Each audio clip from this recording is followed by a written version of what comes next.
वहीं गुजरात में पाकिस्तानियों के खिलाफ मुहिम देखने को मिल रही है। अहमदाबाद से हिरासत में सैकड़ों लोग लिए गए। 800 से ज्यादा लोगों को हिरासत में लिया गया है। सूरत से भी 134 लोग हिरासत में लिए गए।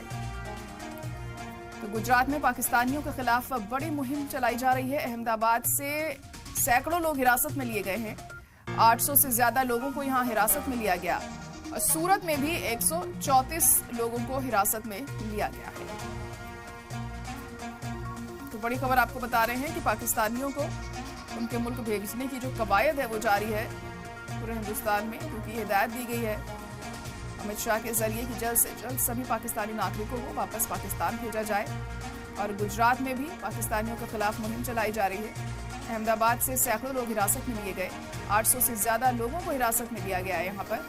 और सूरत से भी 134 लोग हिरासत में लिए गए हैं और ये कवायद लगातार जारी है। जो भी गैर कानूनी तरीके से यहाँ पे रह रहे हैं उन्हें भी बाहर भेजा जा रहा है, उन्हें डिपोर्ट किया जा रहा है। पाकिस्तान भेजे जा रहे हैं तमाम पाकिस्तानी नागरिक जिनका वीजा है उसे भी रद्द करते हुए उन्हें वापस पाकिस्तान भेजा जा रहा है, क्योंकि पाकिस्तान ने जो हरकत की है वो किसी कीमत पर बर्दाश्त नहीं की जा सकती। इसी के मद्देनजर एक के बाद एक कड़े कदम पाकिस्तान के खिलाफ उठाए जा रहे हैं भारत की तरफ से और सभी पाकिस्तानी नागरिकों को अब भारत भेजा जा रहा है। हालांकि कुछ दिन पहले ये फैसला ले लिया गया था, लेकिन धीरे धीरे करके सभी नागरिक अब वापस भेजे जा रहे हैं। ये तस्वीरें भी आप देख सकते हैं। अहमदाबाद में करीब 800 से ज्यादा पाकिस्तानी नागरिकों को हिरासत में लिया गया है और सूरत में भी 134 लोग हिरासत में लिए गए हैं।